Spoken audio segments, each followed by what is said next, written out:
हामी सबै नेपालीको अमूल्य गहना रूप्से झरना।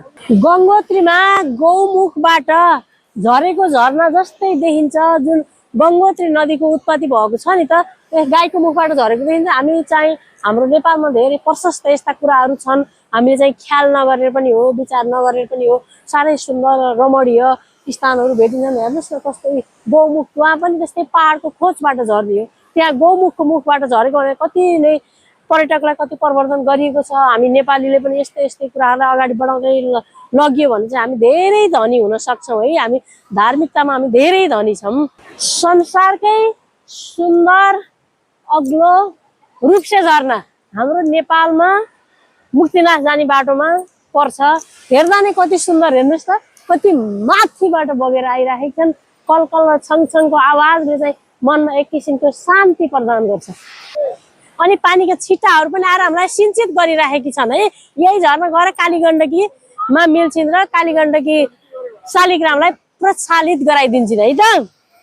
हामी जुन तीर्थ गए पनि, जहाँ गए पनि हाम्रो पितृको उद्धार गर्नको लागि हामीहरूले यही मुक्तिनाथको कागबेनीमा आएर श्राद्ध नगर्दासम्म पितृको मुक्ति हुँदैन भन्ने हाम्रो शास्त्रको वचन छ। र यस स्थानमा भुसुण्डी आएर आफ्ना पितृहरूको उद्धार गरेको हुनाले चाहिँ यसको ठुलो महत्त्व छ। कहिल्यै पनि पुर्खाहरूको उद्धार नहुँदा त्यसपछि जड भरतले पनि यसै स्थानमा आएर आफ्ना पितृहरूलाई तर्पण गरेर पितृको मुक्तिको हेतु उहाँहरूले यस्ता कर्महरू गरिदिएको हुँदाखेरि आज हामीलाई यस्तो ठाउँमा आएर श्राद्धहरू गर्नुपर्छ भन्ने एउटा धार्मिक प्रेरणा प्राप्त छ र हामीले त्यही अनुसारको कामहरू गर्नुपर्छ। र पितृ तर्पण कार्य सुरु भयो है। काग भुसुण्डीको प्रतीक कागबेनीमा पितृ श्राद्ध गरेर पुरा गरेर ब्राह्मणसँग टीका लगाउँदैछन्।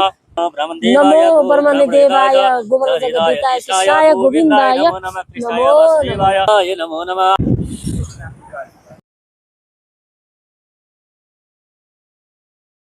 हामी गाडीबाट झरेर एकदम फटाफट हिँडेर रानी पौवा भन्ने ठाउँमा आइसक्यो। यहाँबाट चाहिँ अलिकति चढेर जानुपर्छ नि त मुक्तिनाथ धारा नहुनुलाई। ओम नमो भगवते वासुदेवाय नमः। हिँड्न नसक्नेहरूलाई घोडामा डोलीमा त्यसरी बोकेर लगिन्छ।